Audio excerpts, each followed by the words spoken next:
Lettuce. We typically think about that in the spring, summer, all summer long on our salads. But what about it in the fall and in the winter? Here we are in Franklin today at Red Thread Farm, and my friend Jeremy Tolley, who I am going to call grower extraordinaire, that is the owner of Red Thread Farm, is here to walk us through some beautiful lettuce that you've got here. I'd love to. Let's see what you got. All right. So I love growing lettuce. Our customers love lettuce, but we often think about lettuce in the springtime. As you said, it grows wonderfully in the fall. It's a cool season crop, and we have ways that we can protect it even into the winter. Jeremy, fall means different things to different people. What is fall as far as this planting goes? That's a great question. As a cool season crop, lettuce will not thrive in the summer. Now, there are variations depending on the variety that you get. This particular type of lettuce is known for its heat tolerance. So while it would be difficult to grow it in the heat of summer without a lot of extra work and protection and irrigation, you want to get it started early. And so this particular type of lettuce, we start indoors in August. And about a month later, we plant that outside in September. So September for us would be the start of our true fall season for lettuces.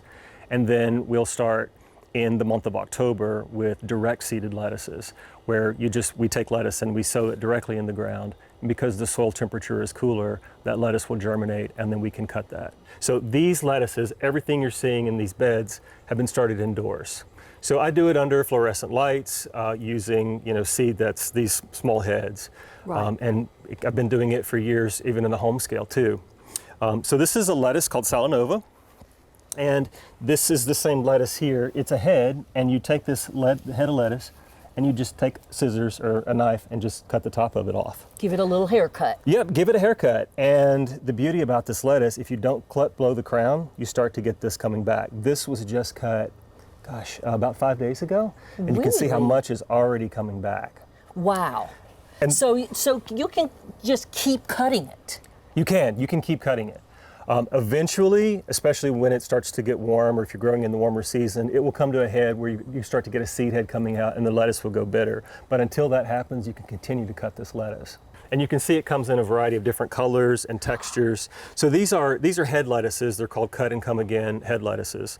Unlike just sowing seed in the garden, you would then plant these strategically so they have enough room to form those large heads, which allows you then to cut large leaves off of them. So all of these are the same variety, they're just different colors. They are, yes, they are. Well, they're different varieties of those type of cut and come again lettuces. Got it. So do you have some that are the most popular with your customers? We do it in a mix. I don't sell them individually. I don't know. People rave over the quality of this lettuce. Versus getting it from the grocery store or a standard type of lettuce. But I don't know that there's a particular flavor that people like. Well, you can taste it. You can taste it, and you're welcome to taste it. I will. Go for it.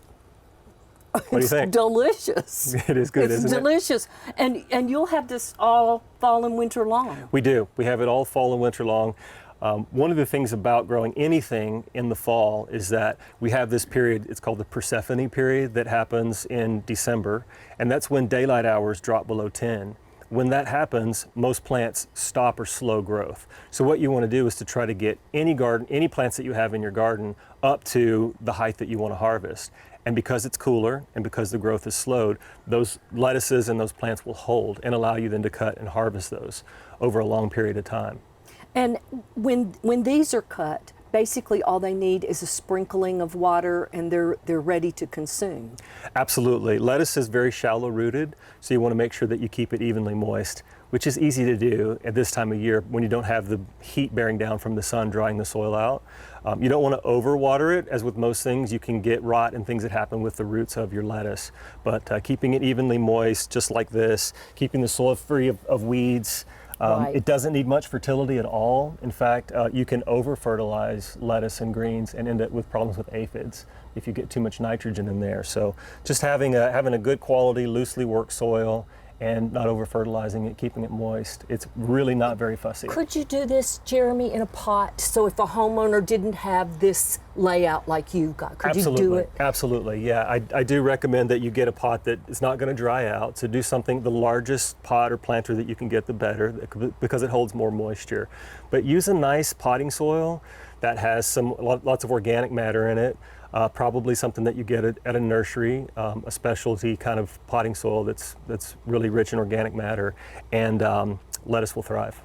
And at the end of the season, which would be this in the winter, leading into spring, and you've had all the glory you've had from your lettuce that you've planted, what do you do with what's left? Do you compost it? What do you do? Just pull it up and start all over again? Yeah, so we come at the base of each of these plants at the end of the season, and we cut them to leave the roots in the ground. We don't want to remove that organic matter. Sometimes when we pull a plant out of the garden, we just pull it up, roots and all, dirt attached to it, shake it off, and put it in our compost. But the way to do that really is to cut at the soil surface, leave the root in the ground to decompose. It adds organic matter back into the soil. The top part of it, we feed it to our chickens, and they love it. And then you can also compost it, certainly. Okay, terrific. So really, this is something that that's pretty maintenance free. Very low maintenance. It doesn't need any kind of spraying or anything like that. It just needs a little bit of tender care, water, and a regular haircut.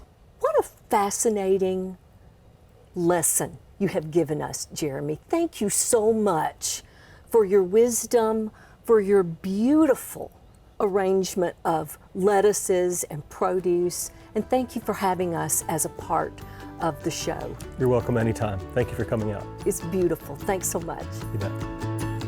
If you like gardening, you'll want to subscribe to our channel.